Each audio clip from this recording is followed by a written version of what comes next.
Jambo la pili ambalo nimejifunza kwa Matias ni roho ya kutoa pasipo masimango, pasipo nuna yoyote kwa yule unayempa.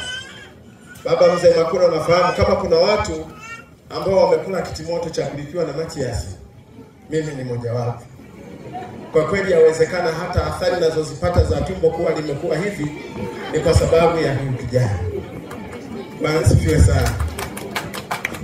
Matias alikuwa haulizi kwamba una shida gani. Anakuambia brother, tija hajakukalia. Namwambia Matias, unajua sina. Wewe nenda ukale bwana, mimi najua watumishi wa serikali, nyinyi ndio hivyo nasubiri mwisho wa mwezi. Kwa kifupi nazungumzia swala la kutoa kwa upendo. Matias amekuwa na roho hiyo, roho ya kufundisha na roho ya kutoa. Ni mtu mwenye upendo sana.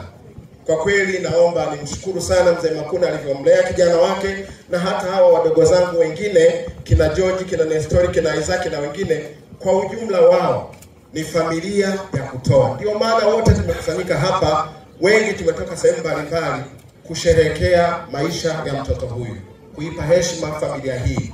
Mungu ampumzishe mdogo wangu, Mungu ampumzishe rafiki yangu. Tunaamini yuko kwa muda, kwa mujibu wa maandiko matakatifu. Kwa sisi wa Kristo tunaamini kuna siku ya mwisho ya ufufuko. Basi muda ukifika wa kwetu tutaungana naye.